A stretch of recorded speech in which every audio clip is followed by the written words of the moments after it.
J'ai découvert la danse vers mes 4-5 ans lors d'une initiation à la danse contemporaine.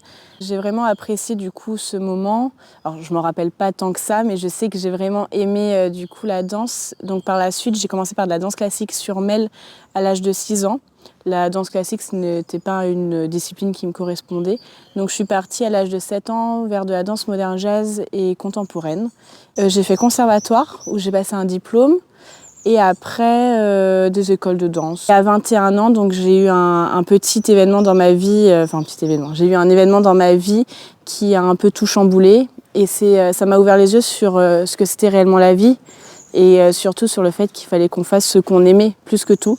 Donc j'ai tenté en fait, voilà. C'était plus ma première année, je me suis dit qui ne tente rien à rien, donc je tente, ça fonctionne tant mieux, ça fonctionne pas, tant pis, au moins je ne serai pas déçue de ma vie. Je voulais créer des spectacles parce que j'ai une imagination débordante, mais depuis que je suis toute petite. Et c'était hyper important pour moi de mettre en œuvre ce que j'imaginais et ce que je pensais au quotidien, sans pour autant donner des cours. Mon but, c'était pas de donner des cours, c'était vraiment de créer des histoires et de pouvoir aussi donner l'opportunité aux gens de monter sur scène et de faire du spectacle sans même être quelqu'un de professionnel. J'ai tout écrit sur un cahier pendant plusieurs mois en disant je voudrais faire ça, ça, ça. Et évidemment, entre mon point A et mon point B, le résultat final, c'est totalement différent. Pas tant que ça, mais j'ai beaucoup de choses qui... Soit ça ne fonctionnait pas, soit ça fonctionnait. Donc déjà, j'ai tout écrit dans un cahier. Et puis après, j'ai fait les démarches nécessaires. Donc j'ai ouvert mon association.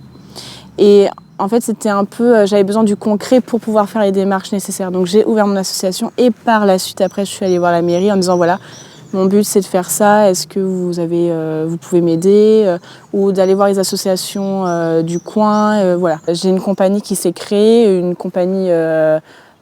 amateur dans le principe de pouvoir nous représenter lors d'événements sportifs, culturels et artistiques. Et en fait, on est beaucoup demandé. Ça plaît aux gens et ça me fait vraiment chaud au cœur parce que je ne pensais pas que dès la deuxième année, les gens allaient venir vers moi pour me demander de se produire à droite, à gauche. Donc voilà, donc c'est extraordinaire. J'écris mes spectacles sur différents thèmes, sur différentes histoires. Et après, je mets en œuvre, alors je contacte les musiciens, les artistes en tout genre, et je vois avec eux ce qui est possible, ce qui est réalisable. Par la suite, après, les chorégraphies sont adaptées du coup en fonction du thème du spectacle, ou du moins du thème des histoires. Là, je spoil un peu le spectacle de cette année, ou du moins du thème de l'histoire pendant le spectacle. Et puis après, c'est des répétitions générales, c'est des essayages de costumes, c'est des réunions bénévoles, c'est plein de choses totalement diverses en fait. Il y en a pour tous les goûts et voilà.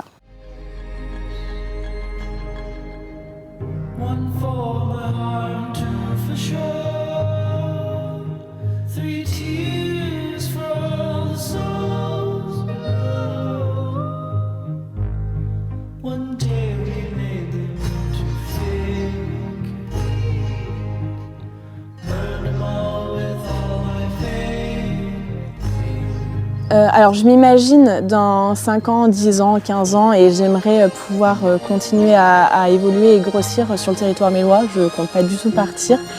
Mais en fait ça me fait très peur aussi parce que je me dis que du jour au lendemain ça peut s'arrêter. Donc en fait je vis beaucoup au jour le jour. Mais si je